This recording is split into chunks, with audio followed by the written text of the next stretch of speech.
tournée. Cocher devant, laquais derrière, la calèche de la sous-préfecture l'emporte majestueusement au concours régional de la Combe aux Fées. Pour cette journée mémorable, monsieur le sous-préfet a mis son bel habit brodé, son petit claque, sa culotte coulante à bandes d'argent et son épée de gala à poignée de nacre. Sur ses genoux repose une grande serviette en chagrin gaufré qui regarde tristement.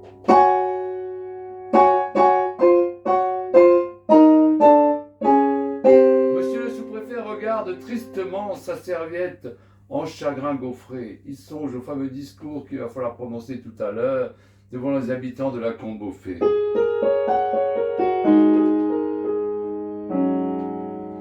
Messieurs et chers administrés, il a beau tortiller la soie blonde de ses favoris et répéter 20 fois de suite « Messieurs et chers administrés !»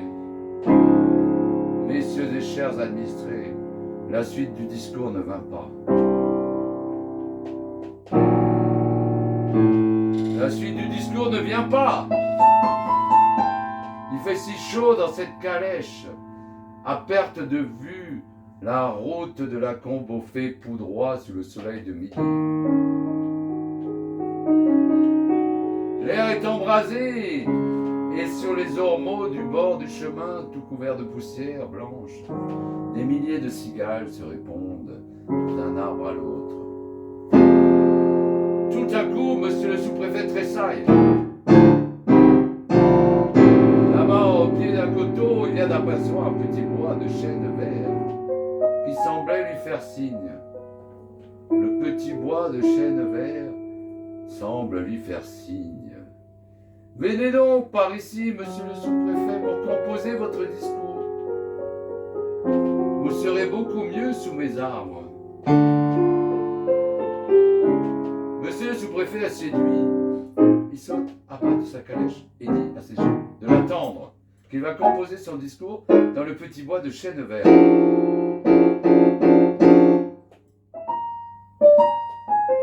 Dans le petit bois de chêne vert, il y a des oiseaux, des violettes et des sources sous l'herbe fine.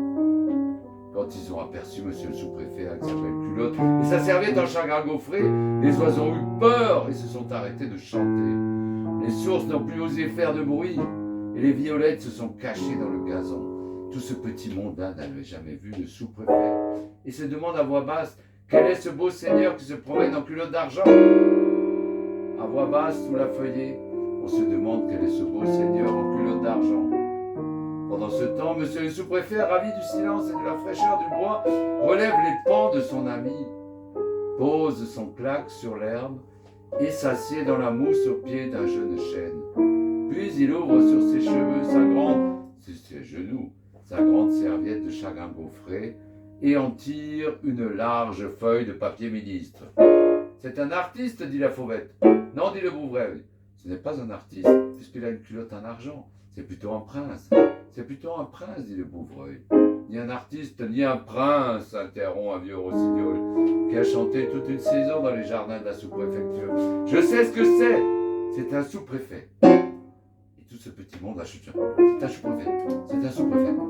Et comme il était chauve, remarque une alouette à grande huppe. Les violettes demandent « Est-ce que c'est méchant ? Est-ce que c'est méchant ?» demandent les violettes. Le vieux rossignol répond « Pas du tout !» Et sur cette assurance, les oiseaux se remettent à chanter, les sources à courir, les violettes à embaumer comme si le monsieur n'était pas là. Impassible au milieu de tout ce joli tapage, monsieur le sous-préfet invoque dans son cœur la muse et des comices agricoles, et le crayon levé commence à déclamer de sa voix de cérémonie « Messieurs et chers administrés !» Messieurs et chers administrés, dit le sous-préfet de sa voix de cérémonie. Un éclat de rire l'interrompt. Il se retourne et ne voit rien qu'un gros pivert qui le regarde en riant, perché sur son claque. Le sous-préfet hausse les épaules et veut continuer son discours. Mais le pivert l'interrompt encore et lui crie de loin. « À quoi bon ? Comment? À quoi bon? Dit le sous-préfet, qui redevient tout rouge et chassant d'un geste cette bête effrontée, il dit de plus belle: Messieurs et chers administrés, messieurs et chers administrés, a repris le sous-préfet de plus belle. Mais alors, voilà ces petites violettes qui se haussent vers lui, sur le bout de leur tige, et qui lui disent doucement: Monsieur le sous-préfet, sentez-vous comme nous sentons bon? Et les sources lui font sous la mousse une musique divine. Et dans les branches au-dessus de sa tête, des tas de fauvettes viennent lui chanter leurs plus jolis airs. Et tout le petit bois conspire pour l'empêcher de composer son discours. Tout le petit bois conspire pour l'empêcher de composer ce discours. Monsieur le sous-préfet, grisé de parfum, ivre de musique, essaye vainement de résister au nouveau charme qui l'envahit. Il s'accoude sur l'herbe, dégrave son bel habit, balbutie encore 2 ou 3. Messieurs et chers administrés, messieurs et chers administrés, messieurs et chers. Puis il envoie les administrés au diable. Et la muse des commises agricoles n'a plus qu'à se voiler la face. Voile-toi la face aux muses des commises agricoles. Lorsque, au bout d'une heure, les gens de la sous-préfecture, inquiets de leur maître, sont entrés dans le petit bois, ils ont vu un spectacle qui les a fait reculer d'horreur. Monsieur le sous-préfet était couché sur le ventre, dans l'herbe, débraillé comme un bohème. Il avait mis son habit bas, et tout en mâchonnant des violettes, monsieur le sous-préfet faisait des vers.